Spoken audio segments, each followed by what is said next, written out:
Assalamualaikum warahmatullahi wabarakatuh. Nah, di video kali ini saya akan menjelaskan mengenai spermatogenesis. Di spermatogenesis terdapat oogenesis. Oogenesis ini merupakan proses dari satu sel besar kemudian dibagi menjadi tiga sel, yang kemudian nantinya tiga sel ini akan diperkecil lagi menjadi dua bagian, masing-masing dua bagian sel kecil. Nah, yang pertama ada oogenium. Oogenium ini adalah sel germinal atau sel awal yang diploid.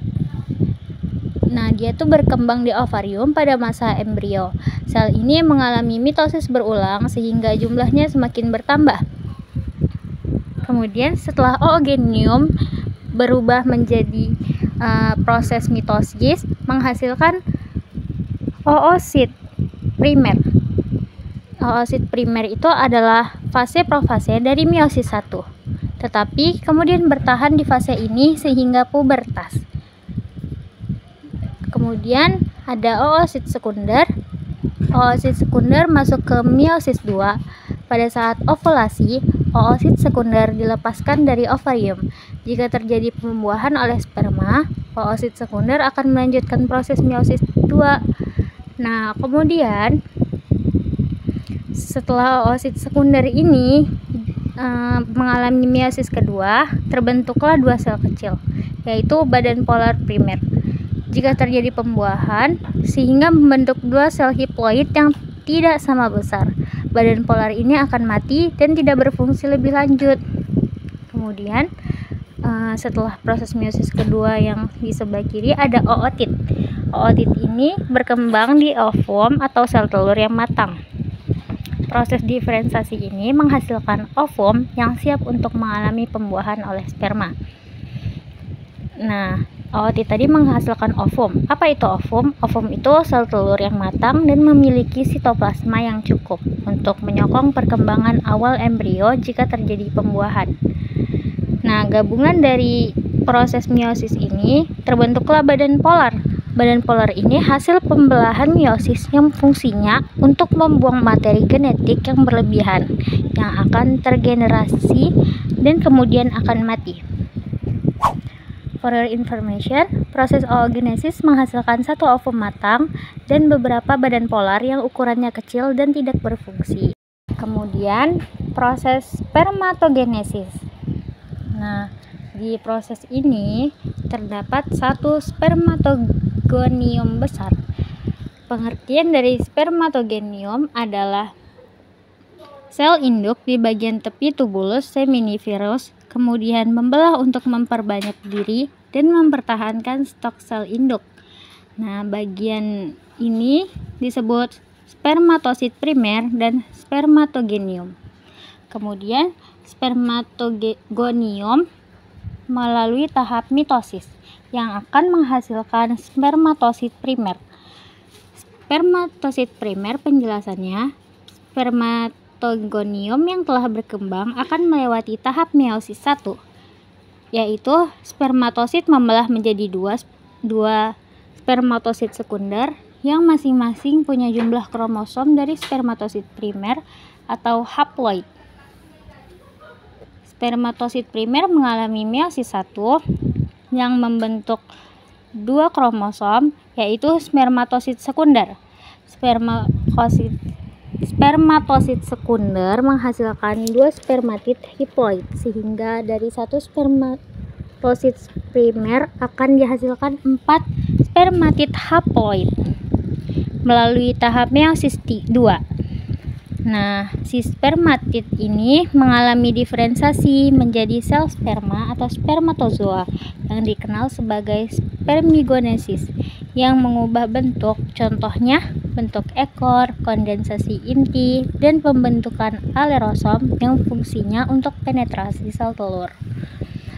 Nah, spermatozoa ini adalah sperma yang akan mengalami proses pematangan lebih lanjut di epididymis atau tempat mereka menjadi aktif dan mampu untuk bergerak. For your information, proses spermatogenesis memerlukan hormon testosteron. FSH, dan LH yang memicu dan mengatur pembentukan sperma yang sehat. Baik, kita lanjutkan ke materi ketiga, yaitu sperma. Sperma ini memiliki 3 bagian, yaitu bagian kepala, bagian tengah, dan bagian ekor. Nah, di bagian kepala ini terdapat akrosom yang letaknya di ujung kepala sperma. Akrosom yang fungsinya untuk membantu sperma menembus lapisan luar sel telur. Enzim yang dikeluarkan saat sperma bertemu dengan sel telur disebut reaksi akrosom.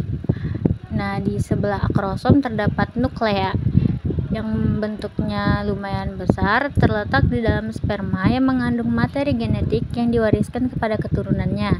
Jika terjadi pembuahan di dalamnya, terdapat kromosom dengan informasi genetik dari ayah. Kemudian ada bagian leher.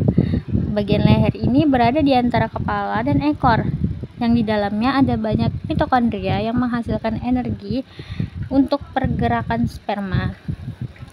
Nah, kita masuk ke bagian tengah. Bagian tengah ada mitokondria atau leher sperma yang disebut midplace, yang menyediakan energi untuk pergerakan sperma yang menghasilkan ATP melalui proses respirasi sekuler untuk pergerakan ekor atau flagellum. Nah, masuk ke bagian terakhir yakni ekor, ada membran plasma yang melapisi seluruh permukaan sperma dan membantu sperma mengenali sel telur selama fertilasi. Ini terlibat dalam reaksi akrosom yang memungkinkan sperma menembus sel telur. Bagian ini penting untuk memastikan sperma mampu bertahan dalam perjalanan menuju sel telur dan berhasil membuahi sel telur.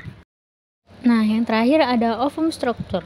Di dalam ovum struktur terdapat follicle cell yang mengelilingi ovum di ovarium, kemudian menyediakan nutrisi dan dukungan hormon yang dibutuhkan oleh ovum untuk berkembang.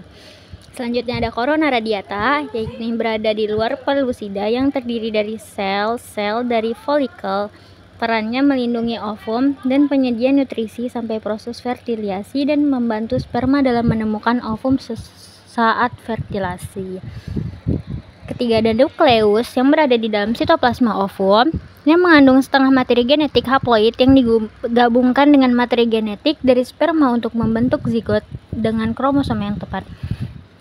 Kemudian yang kecil ini ada sitoplasma yang mengisi sebagian ruang di ovum atau membran plasma yang mengandung nutrisi dan organel untuk perkembangan awal embrio yang berisi berbagai zat untuk membantu pembelahan sel setelah fertilasi.